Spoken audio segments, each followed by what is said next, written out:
All right, glad to have you back. The federal government has announced that Nigeria has eliminated tariffs on 6,243 products imported from the United Arab Emirates, and UAE has removed tariffs on 7,315 products imported from Nigeria as part of the new trade pact aimed at expanding market access for Nigerian goods, businesses, and professionals.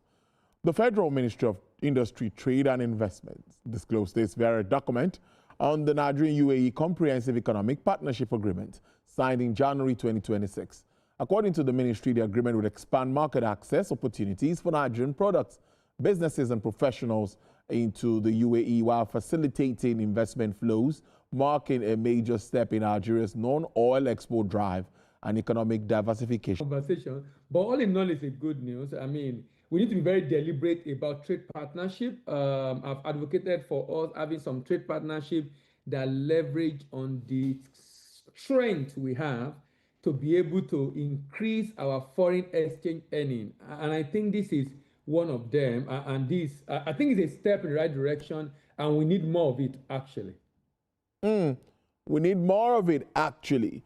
But like you said, I say more than 6,000 to 7,000 goods that are going to be exempted from these tariffs and all of that. How does that help open up the market, really, for more expansion, more sales, and all of that?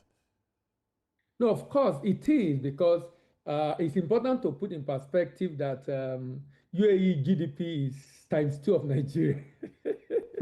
It's ×2 of Nigeria. Nigeria is about 250, UAE is over 500. Don't worry, we're heading to $1 trillion very soon. We are working on that. I think Nigeria is not resting on their oars. I know. Please go ahead. Our population is over 200 and UAE is just about 10 million. But demand of UAE in terms of import is over 350 billion. So that's like ×6 of Nigerian export. So there is opportunity for us in this, no doubt. However, it's also important for Nigeria to understand how bullish UAE can be. And that's where I think we need, because, you know, when you have this kind of agreement, it's supposed to be mutually beneficial. But being able to benefit from it depends on you and what you are doing to actively benefit from it. That is where we need to really do a lot of work. And I'll be offering some suggestions in the course of this conversation on what I think the government needs to do so that we can maximize the opportunity, because they are going to. I mean, UAE export to Nigeria is just about 1.3, 1.4 billion. I'm sure by this time next year, the probably will have tripled it. Because if they are doing that volume with the tariff they are experiencing, now the tariff is taken out, and with the way they are very deliberate, because there was a time when I was in the chamber as chairman export group in Lagos Chamber. UAE came to Nigeria with some businesses that want to ship into Nigeria. I got to meet one of the officials, and he was telling me about the fact that they don't take excuses. If they give you a task to do as a minister or as a government agency, if you can't do it, you need to leave. So you cannot come back and give reason why you are not able to do what they tell you to do. If they give you, if you are not going to be able to do it, step aside, let someone do it. And that's why you've seen they've gone beyond just tourism centers where you just go for tourism. They are now making so much money from export, and it has grown over the year because of that deliberate they are. We also need to do the same to leverage on this opportunity in the UAE market.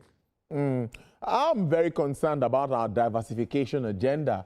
A lot of work seems to be done in that space. But for me, I think there's still too much of talk, and a lot of work still needs to be done. You know, whenever we have this conversation, I take you sometimes back to AGOA, which was part of what I learned when I started reporting the export market and all of it. And I know that Nigeria didn't benefit so much in that deal. Moving a step further, we've seen other, policies coming in. So this is another one.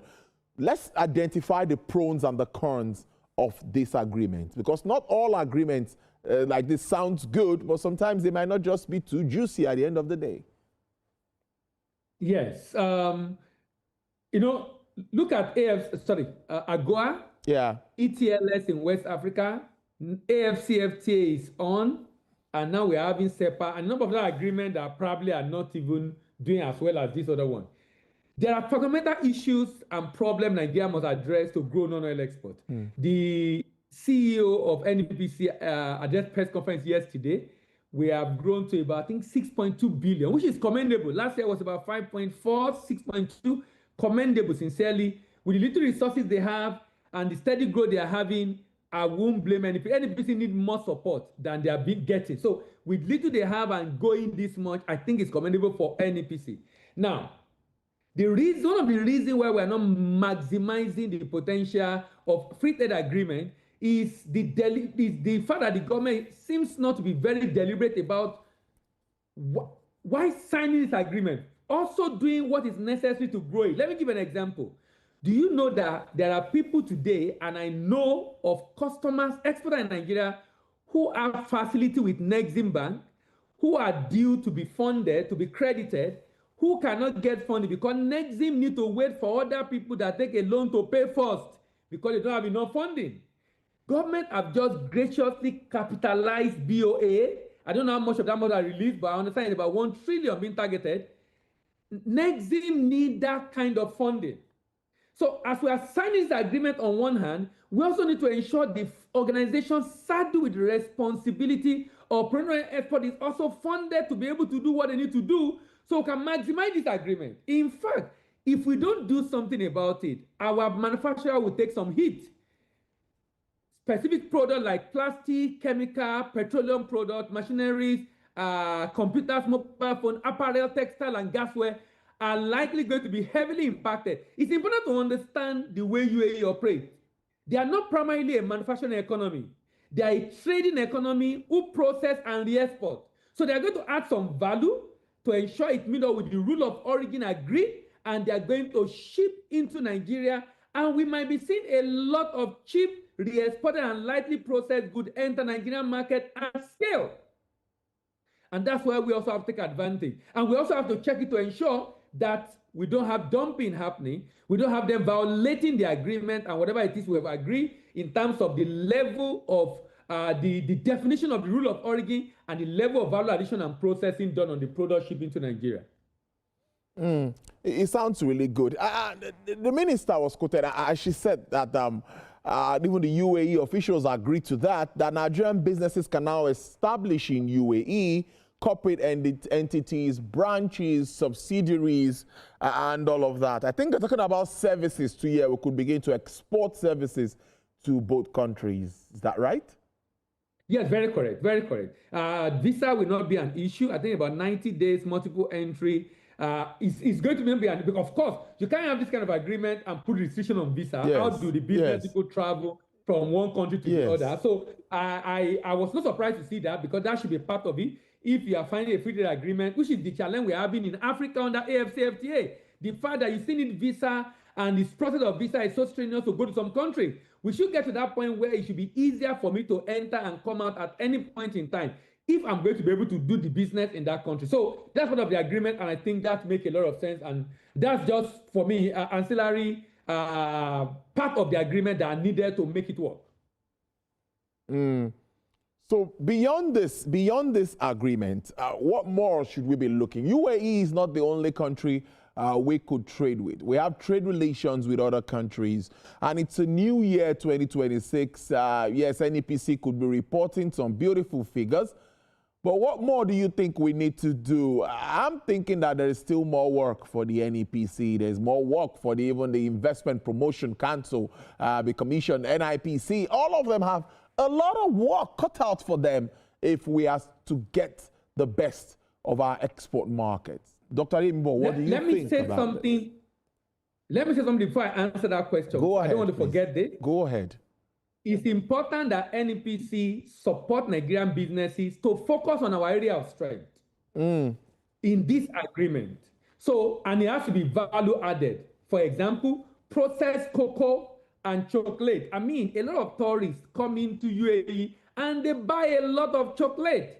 And the EU don't want us to ship chocolate to them. They want to produce the chocolate themselves. They have a lot of non-tariff barrier to ensure we do not export chocolate to them. Now we have a good market where people come for tourism, and we'll be able to buy a lot of these products. So processed cocoa and chocolate is what Nigeria must leverage on, because that means government has to support businesses in this regard and be deliberate about getting them to ship this product to UAE. Then cashew kernel and processed nut. I mean, if you're familiar with the market, the way they display this nut in different supermarkets is a very important one we need to focus on. Shea butter for finished cosmetic and food grade products. Also another important one, spices, sesame seed and dry food. Another very important one, processed leathers, fertilizer, beverages. So it's important. And then gold. In fact, if you look at the data of Nigerian imports, so export right now to UAE,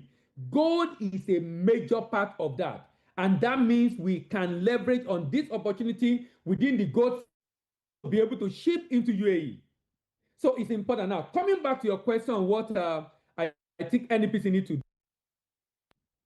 It's important that NEPC focus on increasing the number of exporters in Nigeria. I mentioned this on your show a couple of times.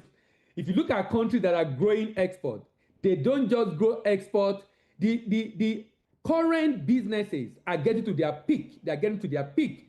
So if they are doing $2 million in a year, they probably do the same, maybe 2.2, 2.3, 1.8, just oscillating within 5 to 10% differential. But getting new business in, particularly manufacturers, value-added products into the space, supporting them with all that they needed to get export ready so that we can increase the number of exporters for about 1,200 or 13,000 to at least 2,000, 3,000 businesses actively exporting every year. And in addition to this, I think NEPC need to work, lobby with CBN, Ministry of Finance, Presidency to get NEXIM working and getting the fund they need to fund this export business and grow our volume. So you agree clearly, finally, before I let you go, that this would significantly increase or improve our non-oil trade volume, of course, with the UAE, if properly implemented? Yes, it should, if we do what we need to do. It will increase our import from them significantly. Yes. It also has a tendency to increase our export to them, but we need to do what we need to do. And we must ensure that we put mechanism in place to enforce the rule of origin and protect our prohibition list to ensure that what is not expected to enter Nigeria do not enter Nigeria in terms of the agreement, and ensuring that at the end of the day, we maximize this agreement. We have what it takes, actually. The government just needs to do what it needs to do, and some of the suggestions I've made on what we need to do to grow our non-oil export, much more than what we are doing right now. And those suggestions will be taken very seriously because I'm sure they are watching and listening to us. Dr. Bamidele Ayemibo, I must thank you so much. Always nice having you to speak on the show. Export Doctor, as you're always called, is a trade finance expert, lead consultant at 3T Impex Consulting. Have a great one. Thank you for joining the program. Thank you for having me, and bye-bye. Bye-bye. Well, interesting conversation, like I said earlier, always with Dr. Ayemibo. Well, let's move to Davos in Switzerland. Of course, everyone is aware of the World Economic Forum ongoing and all of the big steps being taken by all governments. Nigeria is not being left out, talking about what is going on there. And we